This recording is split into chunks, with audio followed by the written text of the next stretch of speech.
सो ये जो टॉपिक है उसमें डिस्कशन होगा कि जब रैकेट बैंगिंग होती है, मतलब कि जब रैकेट्स एक दूसरे से टकराते हैं खेलते समय, जब रैली चल रही है तो ये इन दोनों के रैकेट मान लो टकरा गए ऐसे, और अगर एंगल चेंज करके देखें तो इन दोनों के रैकेट टकरा गए और खेलते समय, तो ये वैलिड होता है या इनवैलिड होता है वो देखना है। तो इसमें दो केसेस होते हैं। तो एक होता है वैलिड केस और एक होता है इनवैलिड केस। तो ये दोनों मैं एक्सप्लेन करता हूँ आपको। तो अगर ये टीम है, टीम ए और टीम बी, सेम केस, ये हार्ट है तो इसका नाम है हाथी। हाथी ये पिंक कलर का है तो पिंकू, ब्लू तो ब्लूई, एंड ये मिक्स कलर है इसीलिए इसका नाम है मिक्सी। सो अगर यहाँ से गेम स्टार्ट करते हैं, शुरुआत करते हैं, तो हाथी ने सर्व किया, पिंकू ने उठाया, फिर ये रैली कंटिन्यू हुई, फिर ये ब्लूई के पास गई तो ब्लूई ने एक ऐसा शॉट मारा जो इन दोनों के बीच में आ रहा है। शटल इन दोनों के बीच में आ रही है, यहाँ से निकलेगी। तो ये दोनों, बिकॉज ये बीच में है तो दोनों कंफ्यूज स्टेट में है कि कौन लेगा, तो इसलिए दोनों दौड़े लेने के लिए। दोनों ने अपनी पोजीशन बनाई और दोनों ने क्या हुआ, जैसे ही दोनों ने मारने की कोशिश की तो दोनों के रैकेट्स बैंग हो गए और शटल इसके रैकेट में लगी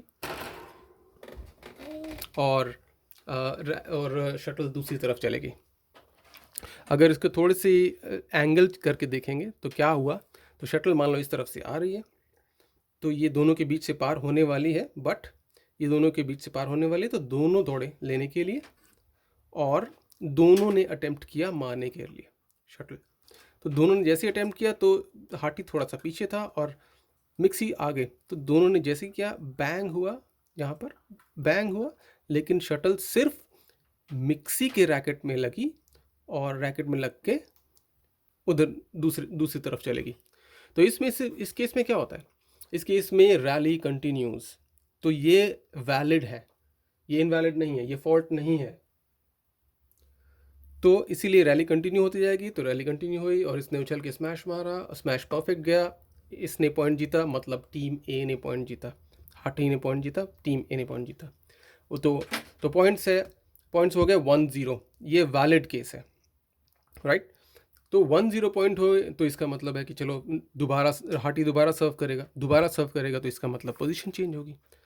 तो पोजीशन जब चेंज होगी तो हाथी वहाँ से सर्व करेगा। तो पोजीशन चेंज करना और किस तरह स्कोरिंग होती है ये सब मैंने इसमें नहीं समझाया है, तो ये इसकी डिटेल वीडियो है, इसमें डिस्क्रिप्शन में लिंक है, उसमें हिंदी और इंग्लिश दोनों में है, तो आप डिटेल वीडियो देखिए, सारे कॉन्सेप्ट इसमें एक्सप्लेन किए मैंने।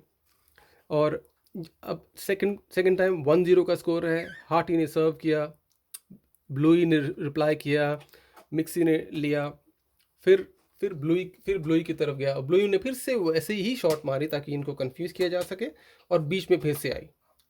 अभी ये देखिए, ये दूसरा सिनेरियो है, ये दूसरा पॉइंट है। तो दोनों ने सोचा कि चलो दोनों शटल लेते हैं अदरवाइज मिस हो जाएगी, तो दोनों ने मारने की कोशिश की। तो इसमें क्या हुआ, हाथी ने मारने की कोशिश की लेकिन हाथी से मिस हो गई और शटल की सेंटर में नहीं लगी, शटल की फेदर में लगी और शटल कंटिन्यू जिस डायरेक्शन में जा रही थी उसी डायरेक्शन में जाती रही। तो ऐसे हाथी ने मारा, मिस हुई, इसके शटल के फेदर में लगी और पीछे आई और तब इसने मार दी, मिक्सी ने मारी, इस तरफ आ गई। तो अगर एंगल चेंज करके दिखाता हूँ मैं, तो ये देखिए, शटल अगर उस तरफ से आ रही है, दूसरी तरफ से आ रही है, शटल इस तरफ से आई, दोनों ने मारने का अटेम्प्ट किया, हाथी ने मारा, ये तब तक इनकी जब तक नज़दीक आ गई बैंग हो गई।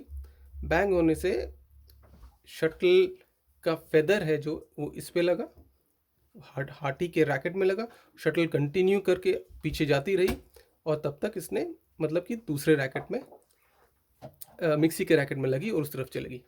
तो इस केस में क्या हुआ, फेदर हाथी के रैकेट में टच हुआ और मेन जो इसकी बॉडी है वो इसके रैकेट में टच होके वो दूसरी तरफ चलेगी। तो इस केस में ये हो गई इनवैलिड, ये फॉल्ट हो गया। ये जो रैकेट बैंगिंग है, ये जो रैकेट बैंगिंग और शॉट जो हिट हुई है वो इनवैलिड होगी। क्यों? क्योंकि रूल ये कहता है कि आप रैकेट बैंगिंग करो नहीं करो कोई फ़र्क नहीं पड़ता, लेकिन किसी भी टाइम पे अगर रैकेट इस तरफ है, शटल इस तरफ है, तो वो शटल सिर्फ और सिर्फ एक ही रैकेट से टच होनी चाहिए। अगर दो रैकेट से टच हो जाएगा, अगर शटल दो रैकेट से टच होती है तो वो उसी समय फॉल्ट हो जाएगा और ये लोग जो है वो पॉइंट लूज़ कर जाएंगे। तो इस केस में क्या हुआ, दोनों के रैकेट से शटल टच हुई, इसके रैकेट से फेदर टच हुआ और इसके रैकेट से मेन शटल टच होके उस तरफ गई, फॉल्ट हो गया, पॉइंट लूज़ हो गया।